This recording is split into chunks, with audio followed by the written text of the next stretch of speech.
E Oi, aí, querida, tudo querido. bom? Oi, querido. Tudo bem, na correria de sempre. Ah, nem me fala, né? Olha, hoje tava tudo quase que acertar, os ponteiros acertados, mas aí um atraso que você tenha, a nossa vida realmente Ah, é é uma complicado. correria. É complicado. Eu também corri a beça para estar aqui, sair do consultório, correndo.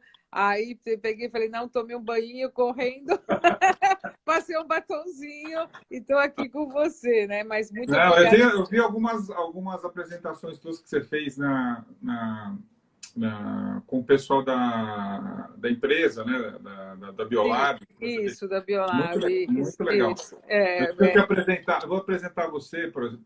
Estava falando que você é de coração, né? Porque a gente tem uma amizade desde os bancos de universidade, né? A gente se conheceu até, a gente era da mesma banca de anatomia, né? Sim, É uma sim. banca bem interessante. Você só Eu, queria pôr a cirurgião, mão você, cardiologista, o cabeça e pescoço e um ginecologista. Foi uma beleza, né? A gente foi... Bom, só te apresentar aqui para as pessoas que vão participar conosco, Tá. que basicamente a gente tem a finalidade de a gente de estar usando esse artifício da internet. Eu achei bem proveitoso. Acho que vocês devem ter isso na indústria farmacêutica ou mesmo no âmbito da cardiologia, da sociedade de cardiologia. Sim. A gente tem visto isso muito até na própria universidade, na Escola Paulista, a gente tem feito muitas intervenções usando esse artifício do webinar e tem dado muito certo. Por exemplo, ontem mesmo a gente teve 3 reuniões, assim, não concomitantes, mas em horários distintos, mas que a gente teve uma participação de pessoas que antes a gente até não teria se fosse presencialmente, pela dificuldade que a gente tem de deslocamento aqui nessa cidade de São Paulo, né? Sim, sim, sim. Então, Não, é todo dia. Na cardiologia é um absurdo, porque você, anteriormente, né, antes de tudo, eu queria agradecer, obrigado de estar aqui participando dessa live com meu querido amigo, né? eu tenho que fazer o seguinte: primeiro eu tenho que te apresentar, né? Ah, então tá bom. Doutora Egli, além de ser minha fã, eu sou fã dela. Ela cozinha como ninguém também. Até a gente tem um histórico, depois no final a gente vai comentar. Sim. Ela é titular da Sociedade Brasileira de Cardiologia, mestre pela Universidade Federal de São Paulo, pela Unifesp, médica do Hospital do Coração, e tem uma grande experiência na indústria farmacêutica com a Biolab, né? Então, hoje, Sim, se eu não me engano, até o nosso companheiro, o nosso paciente em comum, fez aniversário ontem, o Capelli, né? sim, sim, Ele fez aniversário, se eu não me engano. Não, o Capelli completou aniversário de De empresa, né? empresa, isso, exatamente. Isso, Ele fez aniversário, isso, acho que o mês passado. isso, né? E Então, muito obrigado por você ter aceito esse convite. Eu sei que nas suas agendas é uma correria. Hoje realmente era meu dia cirúrgico. E eu até, graças a Deus, que normalmente a gente faz às 7 horas. Graças a Deus a gente fez mais tarde, porque assim, está mais tranquilo, agora estou mais sossegado. Agora vai estar... Peguei até uma aguinha. Ele fala bem relaxado. Muito Não, obrigado por você ter aceito. Por favor, se queira colocar alguma coisa, você fica à vontade. Depois a gente vai te apertar com algumas sim, questõezinhas que a gente tem. sim. Mas, bom, primeiramente queria agradecer esse convite, né? Que veio através de uma paciente, né? Que nós temos, que a Isso, indicou para exato. você, a Natália, e que ela foi em você, eu tinha indicado a tua expertise. Aí ela voltou, falou, doutora, nossa, o doutor Elisiário quer fazer uma live, porque a gente está não acostumado a fazer live, mas muito é web, né? Porque hoje eu estou na indústria farmacêutica, mas também estou uma parte eu faço o hospital, então, para não perder a mão, né? Isso foi imprescindível com a Biolab. Eu estou na Biolab já praticamente quase 25 anos com eles, né? E Entrei você como está abraçada com eles, né? Eu acho que assim, Sim, você fez uma coisa que é assim, às vezes a pessoa vai para a indústria e deixa de fazer a sua atividade profissional. Mas sim, é que senão os teus pacientes não iam te deixar, com certeza. não, Porque você tem um carinho, é impressionante, viu, Egli? Assim, os pacientes que a gente tem em comum, É impressionante.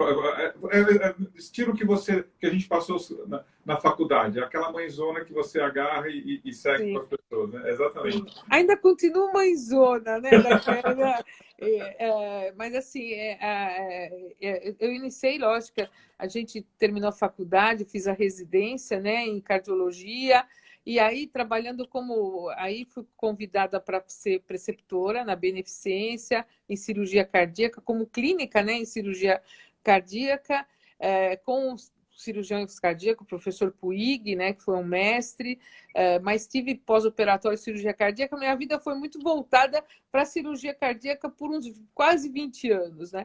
Mas aí a gente recebeu, como eu estava envolvida com o residente, preceptoria lá, e eu sempre recebi muito bem os propagandistas, né, os representantes, porque é um trabalho deles, né? Não, E eles trazem também informações importantes. Hoje a gente vê, Elisiário, que pela indústria uma boa parte dos médicos recebe a informação científica pelo representante. exato. Entendeu? Você vê como é importante essa ferramenta, o representante está lá trazendo informação para os médicos. E nem todo mundo tem assim, o tempo disponível para pesquisar literatura, estar envolvido academicamente e tudo mais. E aí eu fui convidada para ser uma consultora só. E fui com todas as minhas atividades. No final fui indo, aí me convidaram, eu falei, olha, mas eu não posso largar o hospital, porque o hospital eu tenho que ter o hospital. Então, até hoje eu estou lá, eu estou no HCOR, já mais também de 20 anos, né? Estou no corpo clínico e faço consultório para não perder a mão. E a própria diretoria da Biolab quer que a gente esteja no consultório, porque você está envolvido ali no dia a dia, né, com os médicos, e você está sempre atualizado. Então, essa vida de indústria também é importante porque você está envolvida com os professores, né? Todos. E eu gerencio hoje toda uma área científica da Biolab, então de vez em quando eu estou com ginecologista, de vez em quando eu estou com dermato, cardiologista, gastro, eu estou envolvida. Então, é um aprendizado diariamente. Então, eu falo que isso é super importante. Então, vira e mexe, eu estou nas webs, que eu estou como moderadora. Exato, então Né, eu te vi outro dia, foi espetacular, viu? com os professores, eu Isso. aprendo muito com eles, né? E eles também ficam admirados porque eu estou envolvida lá. Para eles é muito estranho ter uma médica, uma gerente executiva médica, que tem a habilidade que ela está envolvida no dia a dia dos pacientes. Então, a gente discute igual a igual ali. Então, é muito bom isso, né? Não, exato. Eu acho que assim, antes tinha o estigma da indústria farmacêutica, tinha que o pessoal usa ou tem esse trauma da indústria farmacêutica como persuasão de lucro. Não, é muito importante. A gente não consegue fazer hoje nada com a indústria farmacêutica se ela não estiver no nosso lado. E hoje em dia, os compliances que a indústria farmacêutica tem perante os médicos, o rigor com que eles têm que ser tratados do ponto de vista de normativas, é o que a gente está vendo hoje em dia com a própria vacina, com as drogas que estão sendo utilizadas. Quer dizer, existe todo um compliance, existe toda uma normativa para você liberar as medicações, para você ter a abordagem do médico. Quer dizer, isso tudo realmente mudou do que estigma que o pessoal tinha no passado. Sim, porque assim, a indústria é uma ferramenta que dá muito para o paciente do ponto de vista auxílio, que às vezes as pessoas não têm em conta, elas só pensam naquele negócio, vou na farmácia comprar o remédio, mas a indústria tem muito mais em termos de tudo que está envolvido para aquela medicação estar na farmácia, e às vezes o fator de você poder disponibilizar muitas vezes para pessoas que não têm a possibilidade de comprar medicação, e é feito principalmente em hospitais universitários, como você mesmo comentou. Você está com os professores, os hospitais universitários fazendo pesquisa que dão acesso a essas medicações para pessoas que não têm esse tipo de recurso. E é muito engraçado porque às vezes a gente está na discussão dos próprios estudos clínicos, né? Então vem o pesquisador e fala, olha, eu tenho ideia de fazer um estudo assim, assim. Aí fala, olha, se você puser ó, talvez um braço nesse estudo, então eles olham para você e falam, e porque é uma discussão de igual é cardiologista para cardiologista, né? Claro. Eu sou uma clinicona, né? Eu gosto, eu faço tenho muitos pacientes geriátricos, né? Tenho pacientes que estão mais de 30 anos, né? Então, meus pacientes agora estão todos velhinhos, né? Mas estão velhinhos saudáveis, né? Que a gente tem os Exato, cuidados exato. com ele. Então, hoje eu faço mais cardiogeriatria, né? Porque a população é muito idosa lá no consultório, porque eles ficaram eles envelheceram, né? Foi envelhecendo. Mas você também está tratando dos filhos desses pacientes, Tudo, a família toda. aqui, a gente, eu sei disso porque você, obviamente, você encaminha pacientes que eu, obviamente, opero, que você faz a avaliação pré-operatória, e a gente vê muito bem disso. Mas, é muito legal esse tipo de papo, assim, mas eu queria te perguntar alguma coisa assim, relacionada agora ao que você está vendo com relação à pandemia, ao Covid. Obviamente, a gente sabe que os pacientes que têm uma doença prévia cardiológica, seja um infarto, seja uma cirurgia, eles, obviamente, correm um risco adicional. Como é que está sendo, por exemplo, o teu atendimento nos pacientes com relação a que tem ou seja, tem esse estigma, obviamente, de ter uma doença cardiológica na pandemia? Fala para a gente, quais os cuidados que você tem que É, você está vendo, quais as medidas é. que a gente deve fazer? Pode, pode falar, Guinha, o Então, que você acha? olha, é o seguinte, porque logo que começou a pandemia, né, e começou trazendo todas as informações da China, né, porque a China foi o epicentro ali do primeiro que...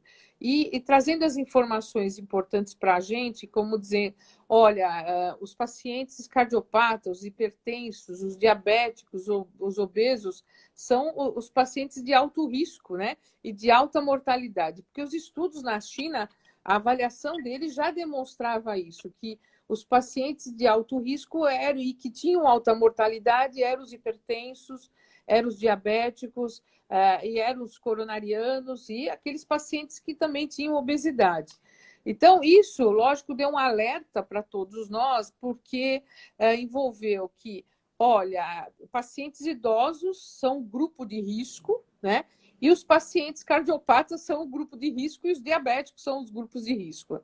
E isso tem um fundamento, né? Porque, na verdade, o vírus, né, o SARS, ele promove uma tempestade inflamatória, né? E essa tempestade inflamatória, e através da ECA2, né, que ele entra através da ECA2, e a ECA2 está no pulmão, no coração, né, está no intestino também.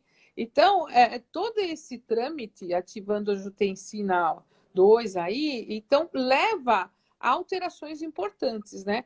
A angiotensina 2 potente vasoconstritor, né? Alterando coagulação, levando hoje praticamente a gente tem que os cardiopatas, então, principalmente pacientes hoje que você faz a medida, você dosa troponina, né? Porque a troponina é um marcador e ele vai estar envolvido na piora do quadro clínico do paciente, né? Então, já pegamos pacientes lá próprio no HCOR, que veio com dor, e aí você faz o cateterismo, né? Na verdade, é Covid positivo, e aí às vezes não tem lesão, mas é uma injúria que está ocorrendo ali naquele momento. Então, e é essa preocupação nossa, né? Os pacientes nossos cardiopatas, eu falo para eles, por favor, né, fiquem em casa, evitem que vocês... lógico, tem aqueles que têm atividade laborativa, vai no trabalho e fala, procura, ao menos possível, ter o contato com pessoas, né? E hoje a gente sabe que o isolamento, o uso de máscara e procedimentos, isso impede que o vírus se manifeste, se amplie aí. Mas, assim, os cardiopatas, a gente tem os cuidados com eles. E uma coisa, Elisiário, que ficou... Porque logo também no início saiu aquela notícia que, olha, os IECAs ou os BRAS, eles podem, quem está tomando essa medicação pode ter uma atração maior pelo Covid ali, por causa da via de entrada do ECA2. E aí deu um alarde violento. Então, imagina, a imprensa também falou um pouco disso, então os pacientes ficaram assustados. E, imediatamente, a Sociedade Brasileira de Cardiologia tomou aquilo e veio com informações importantes para assegurar que pacientes que estão tomando IECA, né, todo, enalapril, captopril, todos os prios aí, ou os BRAs, né, como losartano e tudo mais, esses pacientes não parem a medicação. Não pare a medicação. Então, deu aquele sossego, porque as pessoas ficaram assim, troco ou não troco? Teve colega que trocou, começou que tomava, falou, vou substituir. Então, não é para fazer isso, porque nessa troca você poderia ter pico hipertensivo e poderia piorar ainda o teu quadro. E aí, isso é até mais suscetível de ter um desfecho desfavorável. Sem dúvida, sem dúvida, sem dúvida. Então, esse é o alerta. A gente sabe que, assim, os pacientes que estão internados no hospital e que são os quadros mais graves, lá no HCOR a gente tem, são pacientes hipertensos, descontrolados, diabéticos, obesos, né? Que tem um quadro, porque por si só a hipertensão e a doença aterosclerótica é um estado de inflamação, né? Então, isso pode piorar mesmo com o paciente com COVID mesmo. Por exemplo, pacientes com insuficiência coronariana, por exemplo, está tendo algumas perguntas aqui nesse sentido. Paciente com uma insuficiência coronariana, ele corre, por exemplo, ou que já tem até sido operado, ou tem um stent farmacológico, que seja, eles correm um risco adicional quando eles se infectam? Como é que é? Então, o vírus ele pode dar uma injúria ali, né? E ele pode fazer alterações na microcirculação ou na própria circulação. É muito cauteloso isso. Se eles estão estáveis, eu não tive nenhum paciente coronariano e com stent e tal, que teve qualquer complicação. Eu tive até um paciente, olha só, um paciente pré-transplante de coração, para uma miocardite pós-vírus, que foi para um outro vírus, né? E esse paciente com fração de ejeção de 20%, nossa, apanhava, coitado. Ele teve Covid e ele ficou bem. Eu olhei para ele, semana passada ele passou comigo, eu falei, putz, você... E ele passou bem, mas ele estava... Por quê? Ele estava compensadinho, ele estava tomando a medicação correta, e também tem aquele estado que a gente sabe de imunológico do paciente, né? Depende da imunidade dele, né? Exatamente, mas uma coisa também que é interessante, para os pacientes que você comentou, dos transplantados, ou que a gente vê isso muito, os transplantes de rim, transplantes de fígado, é como se eles tivessem até um fator protetor, porque eles são obrigados a tomar uma droga que é um imunossupressor, e o imunossupressor tecnicamente protege essas vias da atividade inflamatória que o vírus desencadeia, né? É uma coisa bem interessante esse tipo de comentário. Que, por exemplo, mesmo um paciente com uma fração de ejeção super baixa, quer dizer, o coração não está nem batendo, ele está apanhando, tadinho. Entendeu? E ele conseguiu sobreviver, e outros pacientes que infelizmente não têm.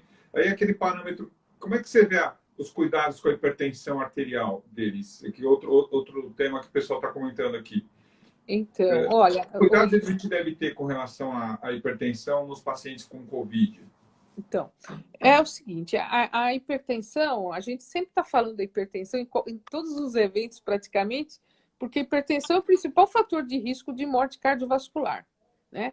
A gente fala agora do Covid, da mortalidade alta, mas a doença que mais mata no Brasil é a doença cardiovascular.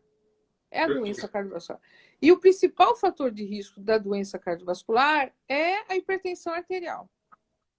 Então, nós temos praticamente nós somos 220 milhões de brasileiros e praticamente a gente tem 30% da população hipertensa. E se você calcular desses 30%, praticamente, sabe quanto você tem? Dos pacientes que têm diagnóstico de hipertensão, praticamente a população brasileira em torno de 15%, de 20% de controle da pressão arterial. É muito baixo. É muito baixo. Então, o descontrole da pressão, logicamente, já leva um quadro inflamatório ali. E se ele pega uma COVID, ele pode, descompensado, ele pode piorar o quadro inflamatório ali. Então, a gente vê, por isso que a gente ficou, se você está tomando IECA ou BRA, não suspenda isso. Por quê? ele está protegendo. A tua pressão está controlada, ele está controlando. Vai sair um estudo agora em setembro, e é um estudo brasileiro, e vai sair no Congresso Europeu de Cardiologia, né? Porque hoje a gente vai fazer esse ano tudo virtual. É, tudo webinar. E é tudo webinar. E aí, o congresso, que é o grande congresso agora, é o ESC, né? Que é o Congresso Europeu de Cardiologia, vai agora, dia 1º de setembro, vai ter a publicação do estudo brasileiro, olha que honra, né? Que vai falar para nós dos pacientes hospitalizados que estavam tomando IE-Cobrar, o que aconteceu com esses pacientes. Olha que legal. Entendeu? Então, vai ter, né, o Renato Lopes, que é o que vai apresentar, na verdade, o Renato é neto do Delácio, né? Opa! Ele é neto do professor Delácio? Ele é neto dele e ele vai falar nesse congresso. Ele ficou fora do país um tempão, né? Na Duke University, e ele é o filho do professor Antônio Lopes, então. Isso mesmo.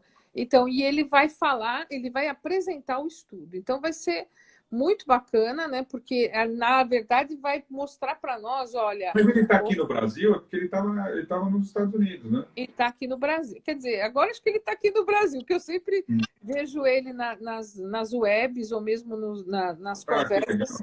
Então, e ele vai estar envolvido aí. Então, vai ser muito importante porque também vai dar essa segurança. Mas, voltando no hipertenso, então, ó quão é importante o controle da pressão. Então, a gente sempre está falando, e isso, Elisiário, é comum. O paciente, às vezes, acha que está controlado e não está controlado. Então, e o que é controle da pressão, né? Então, às vezes, o 12/8 é a pressão ótima para o paciente, entendeu? Então, eu sei que nessa live provavelmente deve ter pessoal, não só médicos, mas o público leigo aí. Exato. Então é importante... Mas é esse o intuito, de a gente informar as pessoas, exatamente. E assim, não tem controle. Hoje, a medida da pressão, mesmo em casa, é um fato importante para o paciente começar a aplicar isso, né? Ele comprar um aparelhinho de pressão, olhar lá, medir, logicamente tem que estar calmo, né? Não pode estar agitado, tem todas as medidas ali, mas é importante ele estar sentado, em repouso 5 minutos, e medir a pressão arterial para ver como é que está. E a pressão ótima é 12/8, entendeu? Perfeito. Então... Não, mas pode falar, eu estou te cortando. Não, se deixar eu falar, eu vou falando.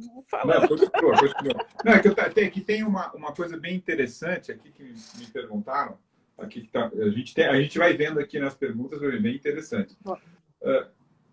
Como é que você está vendo esse distanciamento social e até o receio dos pacientes, tanto em irem ao hospital? Isso retardou, por exemplo, teve uma demanda muito crítica na minha área, por exemplo. Obviamente, a gente cancelou no início da pandemia todas as cirurgias eletivas. E, obviamente, ficaram as cirurgias de urgência. Mas, mesmo assim, o que aconteceu? Muitos pacientes não iam até o hospital. Então, para você ter ideia, a gente operou pacientes com apendicite, diverticulite, colicistite, são, obviamente, doenças da minha área. Assim, apendicite com graus bem intensos, tendo que, infelizmente, você drenar, ficar mais tempo hospitalizado, porque eles tinham receio de ir ao hospital. E quando iam, quer dizer, as doenças já se manifestavam nas suas, principalmente, complicações. Isso tem acontecido na tua área, por exemplo? A preocupação de deixarem de ir, fazer os seus controles. A gente tem esse artifício, a gente tem usado isso, muita telemedicina. Como é que você tem visto isso no teu dia a dia? Então, é uma preocupação nós da cardiologia, os pacientes que estão com receios de ir para o hospital. Isso. Assim, então, o paciente às vezes está com dor no peito, anginando, está com dor. A gente teve o cantor, né, Moraes Moreira, ele fartou, né? Entendeu? Então, teve pessoas que tiveram morte súbita em casa por achar que aquilo não é nada, vai passar, e não Com vai receio de procurar ir o para o centro. hospital, exatamente. Então, o que a gente orienta, você sentiu alguma coisa? Meus pacientes, eles ligam normalmente, a gente tem uma conexão, mas assim, na dúvida, tá com dor no peito, estranha, tá com falta de ar, vai até a emergência, lógico, porque no hospital, o hospital hoje, a grande maioria você vê, né? Eles têm a parte do Covid e a parte do atendimento clínico. Isso, exatamente. Então, é importante ir para fazer um eletro, para ver a pressão arterial, porque às vezes o que a gente vê Ele muito. vai se preocupar em pegar a Covid, ele pode morrer pela própria uma outra Sim, doença, entendeu? sim. Ele pode ter morte, Esse- ele pode ter morte Exatamente. súbita em casa. Então, a gente teve casos de colegas, até de colegas médicos, Elisiário, que teve morte súbita em casa. E retardou em atendimento. Eu acho que a gente Retardou. tem eu acho que assim, já se passaram algum assim, meses, pelo menos aí uns 4, 5 meses da instalação da pandemia, quer dizer, ela começou em Sim. dezembro na China e se expandiu para o mundo inteiro. A gente ainda está vivenciando, infelizmente, no nosso país, por exemplo, vai ter um patamar aí de quase 100 mil pessoas indo a óbito pela pandemia. Mas o nosso conhecimento sobre a doença já está mais consolidado, os fatores preventivos a gente já está mais consolidados, a própria, por exemplo, a busca entre os hospitais, como você mesmo comentou, Sim. por exemplo, para a gente operar, por exemplo, eu operar os pacientes, para você ter ideia, a gente tem que, nós temos que saber se nós não estamos contaminando, circulando vírus, então eu tenho que fazer dosagem praticamente semanal, no mínimo quinzenal. Fazer Eu o imagino, eu imagino. desde a instrumentadora até o cirurgião principal, todos fazem isso, anestesista. O paciente, para toda a cirurgia, é dosado. Então, você vai transmitindo segurança, porque, obviamente, tem pacientes que estão deixando de operar e estão, infelizmente, tendo as complicações das doenças que iriam levar à necessidade da cirurgia. Principalmente, por exemplo, na minha área de atuação, em pacientes com obesidade mórbida, que são encaminhados para a cirurgia, que é um dos fatores, obviamente, como você comentou, né? Síndrome metabólica, hipertensos, cardiopatas. E o que acontece? Você tem que tirar esses pacientes desse risco adicional. E essa pandemia, até nós termos a vacina, a gente não vai ter um controle efetivo. Esse vírus ainda vai circular um bom tempo, né? Sim, sim. Então, eu acho que a gente tem que tomar todas essas precauções que são muito importantes. Mas agora eu queria pegar um ponto bem interessante, né? E a cloroquina? Você me Como põe é que você viu a rasgada. cloroquina? E, obviamente, você transmitir para a gente o conhecimento dentro da cardiologia. Um paciente, por exemplo, que usa a cloroquina, ele tem uma chance maior de ter arritmia, não tem? Conta para a gente essa história.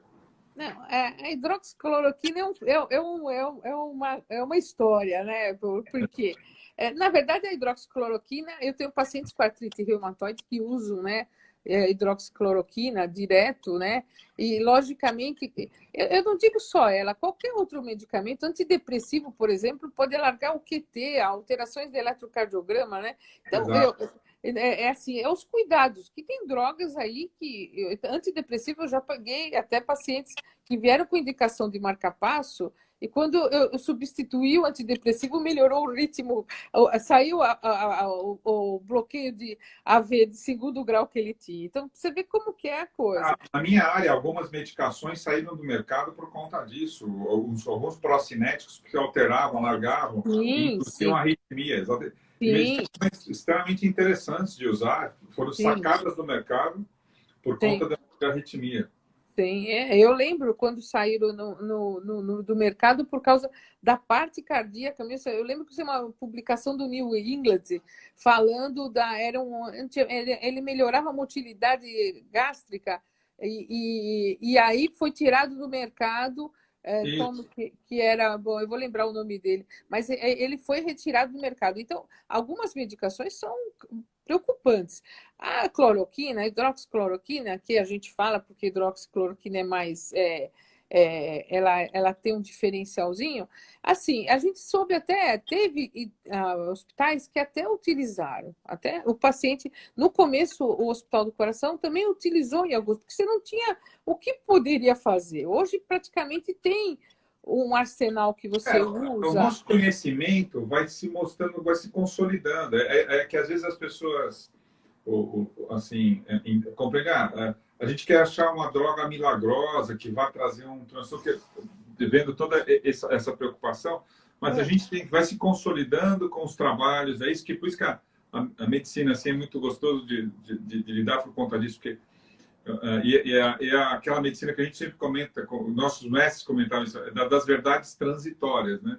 Sim, O que a gente falava no começo da pandemia, hoje está mudando completamente, né? Quer dizer, até a própria OMS foi pega de contrapé várias vezes, infelizmente, com algumas, assim, direcionamentos um pouco equivocados que aconteceram nesse sentido, né? sim, Mas sim. a cloroquina, por exemplo, continua, Agui, o que você... Porque, Não, então, obviamente, um paciente com Covid, tomando a cloroquina, ele vai ser suscetível a ter mais arritmia ou não? então, você teve casos até lá no hospital que foi usado logo no início dos sintomas, né? Usou como azitromicina, usou hidroxicloroquina, mas se monitorava o eletrocardiograma diariamente desses pacientes. E aí, logicamente, foi colocado para eles até todo dia se fazia o eletrocardiograma. Então, no começo, utilizou-se até hidroxicloroquina. Assim, mas ela não mudou o parâmetro. Tanto que saiu uma publicação agora, que foi recente, né, dos pacientes hospitalizados, que a hidroxicloroquina ela não mudou o parâmetro de Mudou o curso, mortalidade, exatamente. não mudou o curso. Então, assim, praticamente os infectologistas agora estabeleceram que praticamente a hidroxicloroquina não seria uma droga que modificaria o curso da doença, né? Assim, a gente teve os cuidados no momento, porque tudo foi uma experiência, né? Tudo foi assim, ninguém tinha uma azitromicina, agora vai dar anticoagulante, agora vai dar o corticoide. Lembra que não poderia dar o corticoide? Aí começou a dar o corticoide. E o corticoide mudou muito, Exatamente. muito. Foi o único medicamento que diminuiu mortalidade, mas aí tá. Tem que saber usar, né? Ou seja, são pacientes que já são hospitalizados, aí entra entrando o corticoide, até como tu fala depois os anticoagulantes, que depois eu quero que você dê uma palhinha nisso.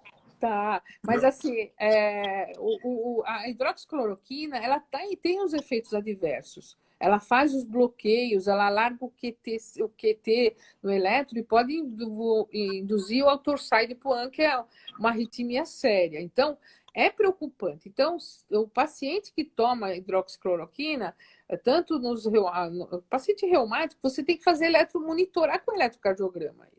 Assim como, eu acho que até com antidepressivos vocês têm que monitorar o eletrocardiograma, né? Porque é importante. Tem drogas cardiológicas que a gente usa que eu tenho que monitorar o eletrocardiograma porque ele pode induzir alguns bloqueios. Então, toda medicação, você tem que ter atenção, entendeu? Porque, às vezes, interação também medicamentosa pode predispor a arritmias sérias.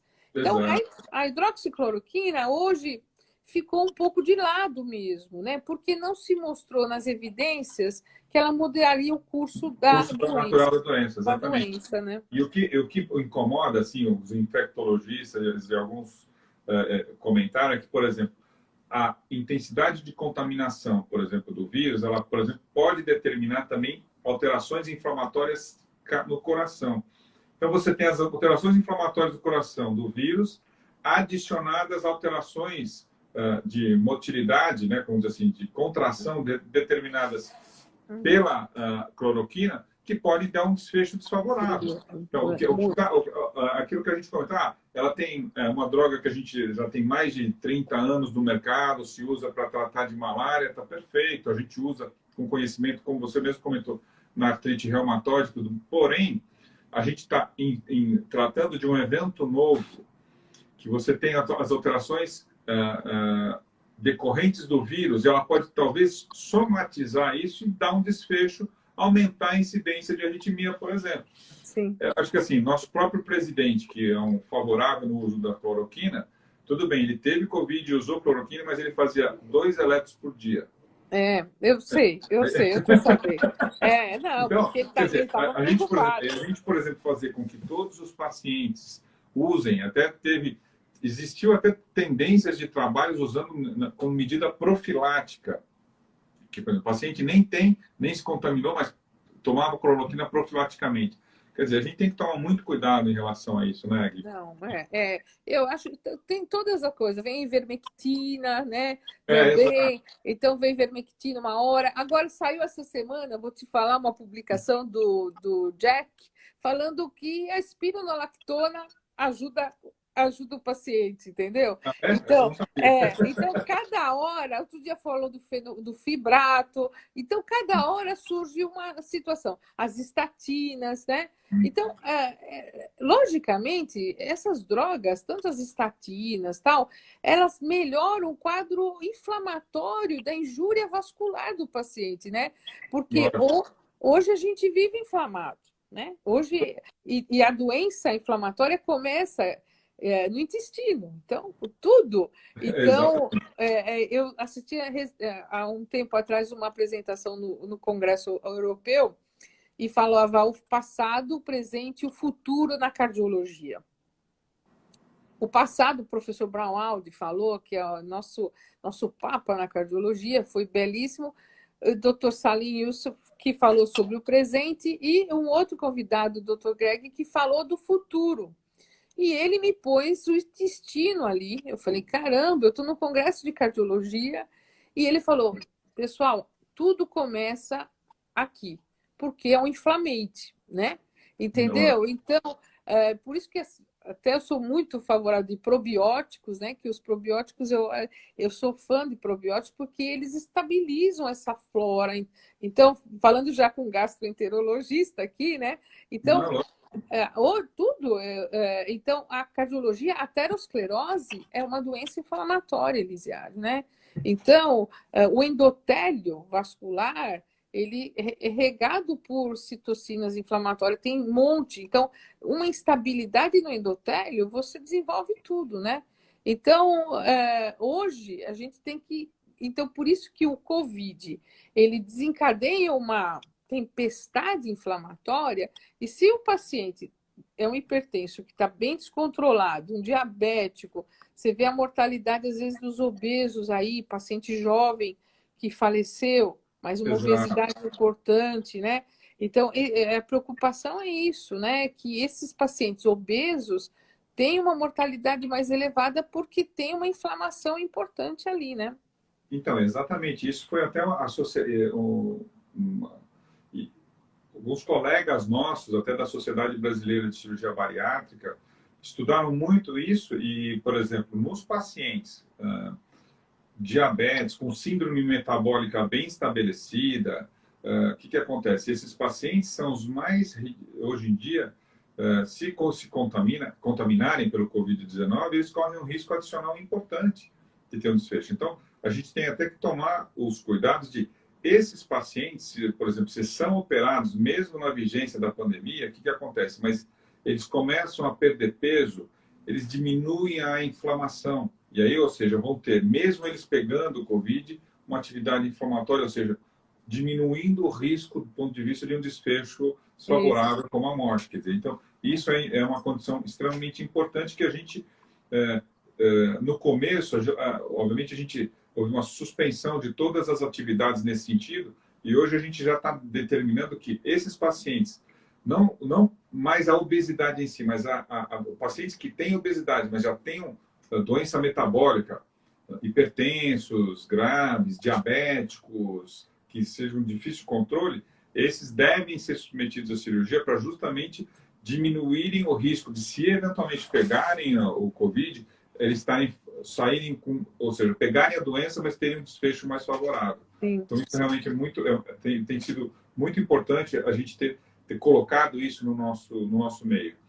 E hoje em dia, obviamente, a gente já tem mais conhecimento dos pacientes que podem ser submetidos à cirurgia na vigência da pandemia. Então, a nossa atividade está em si.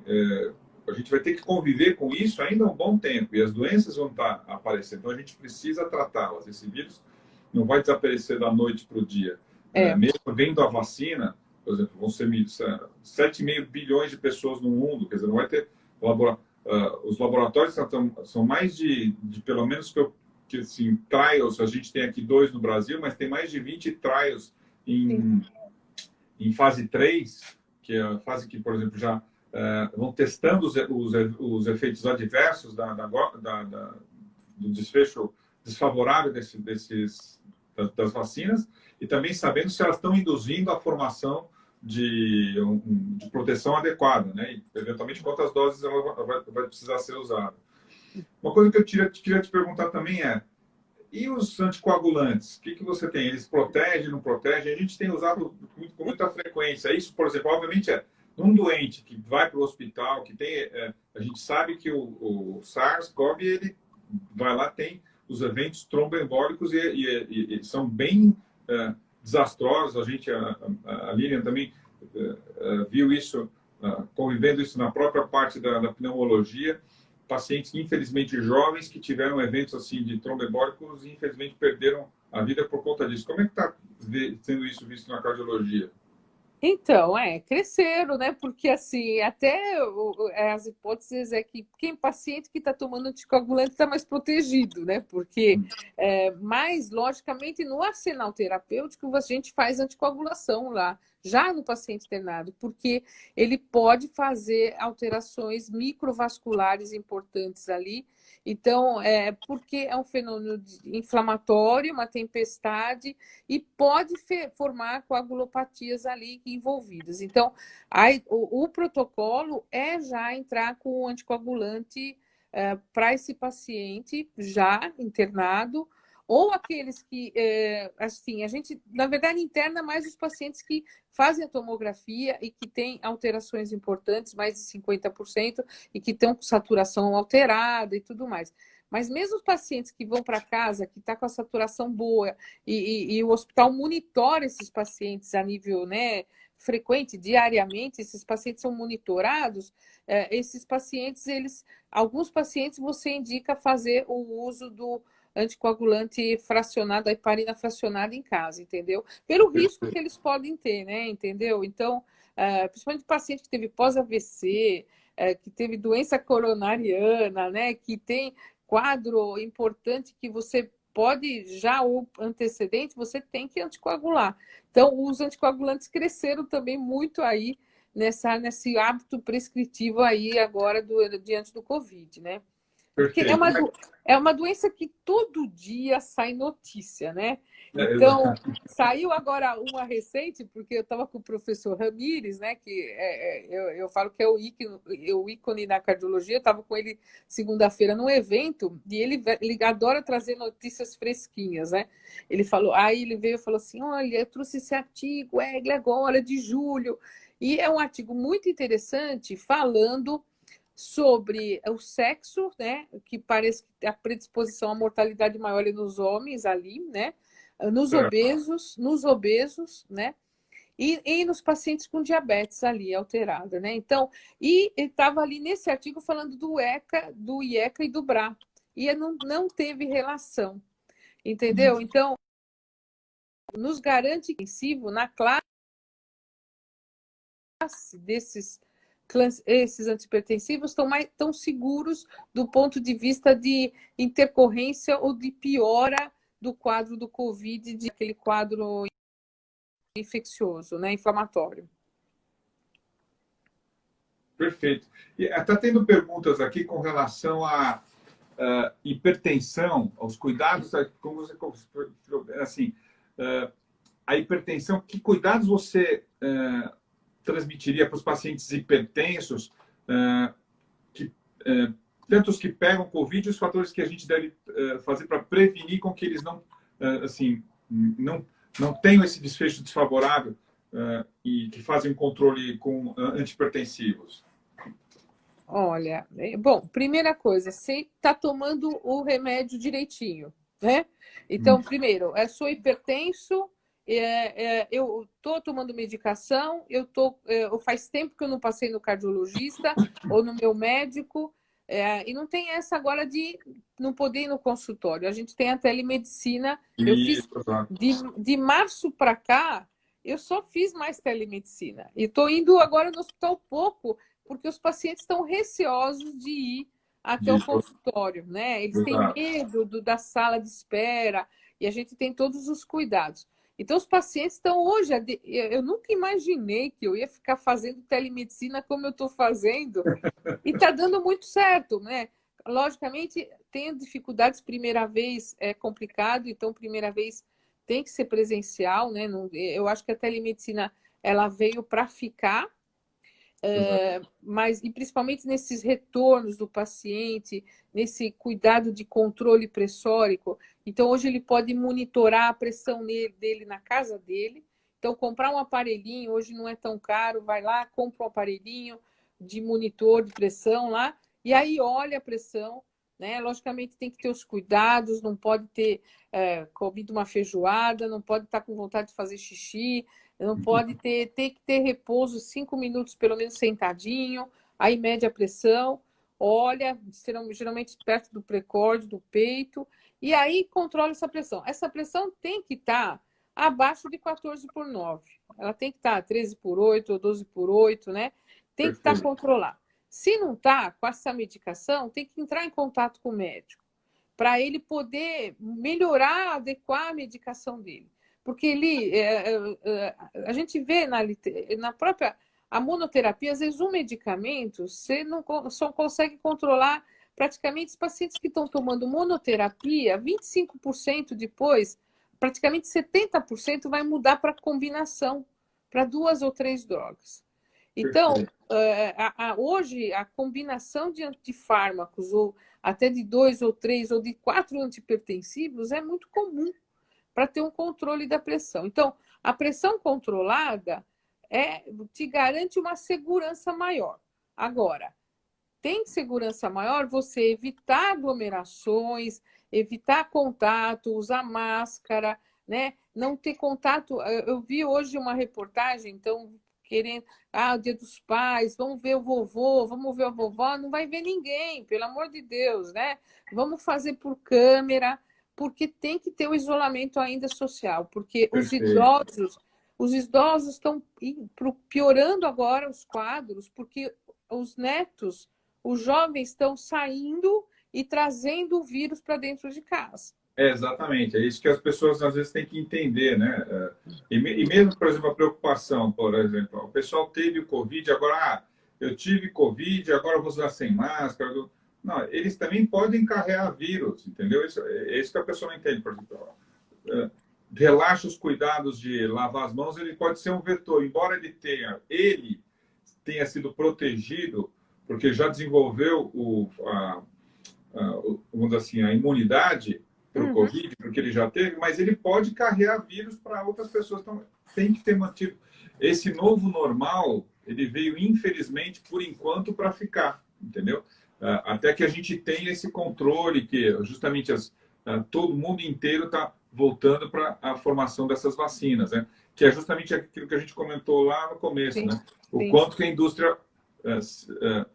indústria farmacêutica, ou seja, quem está desenvolvendo essas medicações é basicamente a indústria farmacêutica privada que está desenvolvendo isso. Não Sim, existe sim. indústria farmacêutica, vamos dizer assim, em nenhum país do mundo que esteja tá tão avançado com possibilidade de fazer essas medicações de maneira mais consistente para a gente conseguir ter essa dissolução da pandemia num breve tempo, ou seja, vai ser historicamente, pelo que a gente sabe, essa vacina vai vir num tempo recorde, entendeu? De desfecho.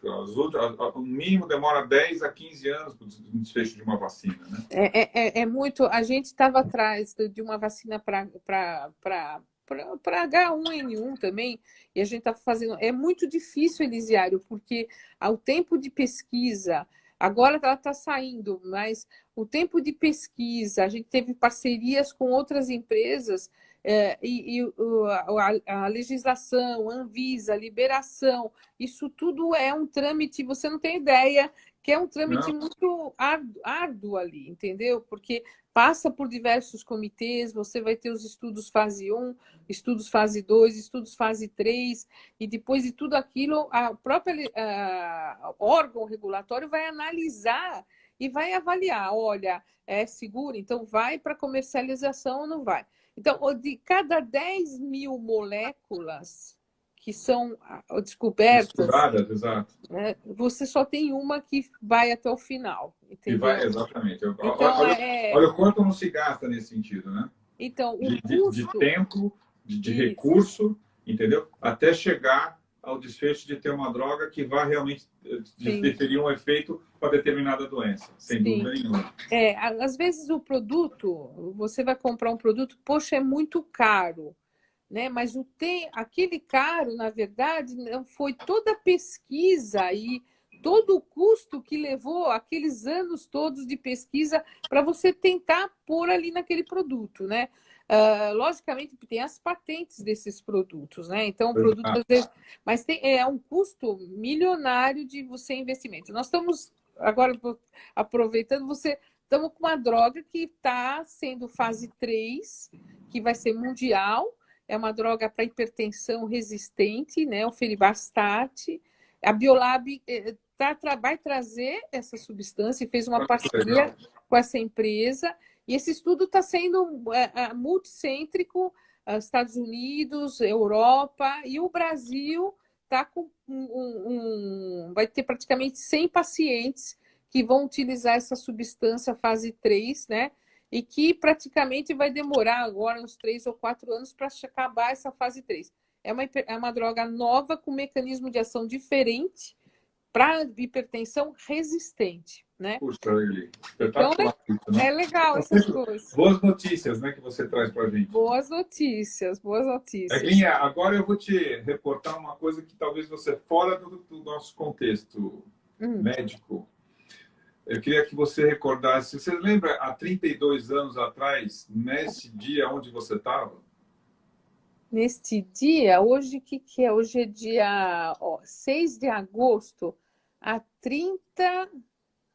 E quantos anos atrás? 32. 32 anos atrás? Não sei, aniversário de casamento seu ou não? É, exatamente! E para quem não sabe, quer dizer, vou tirar uma particularidade. Quer dizer, Eu você sou madrinha, eu sou é a nossa madrinha. convida. Além de você ser madrinha, né? Você é a madrinha, você que juntou, e obviamente a minha família tem muito e deve a você, entendeu? Eu queria Que te lindo, agradecer muito por isso, que sabe? Você lindo. parece que escolheu o dia, porque você que escolheu o dia. Eu escolhi porque eu estava com a agenda um pouquinho... Exato, você não lembrava disso, entendeu? Eu estava com a Mas há agenda... 32 anos atrás, você estava foi a minha madrinha de casamento em lá em Jabuticabal. Jabuticabal, exatamente. Eu e meu irmão, Isso, exatamente. Muito bom, puxa, Bom, querida, parabéns. pena que a gente, da outra vez até a gente tem que tomar cuidado com o tempo e a gente vai ser derrubado daqui a pouco. Eu queria, por causa do tempo, né, da live, eu acho que a gente tem muita coisa a gente ainda a falar. Eu vou te convidar outras vezes, querida. Muito. Tá, não. Querida, eu quero te dar um grande beijo. Acho que você, além de tudo, de ser uma amiga de coração, minha madrinha, e a gente ter esse convívio tanto... Às vezes é meio distante, mas a gente talvez agora tem se falado até mais, até por conta de a gente ter vários pacientes em comum. Sim. Eu queria te agradecer justamente assim, até a formação da família que a gente tem. Você deu um grande abraço a todos, a teu pai, a sua mãe, teu muito irmão, obrigada, muito obrigada. Ao teu marido, teu filho, sabe? Muito obrigada, muito obrigada. E eu acho que assim, não, eu só tenho que agradecer. Eu agradeço vocês também, porque tanto você, a Lilian, né? E já nos ajudou muito, já operou meu marido, você, já ali. Então, é uma troca mesmo, né? A gente está aqui para fazer essa troca mesmo de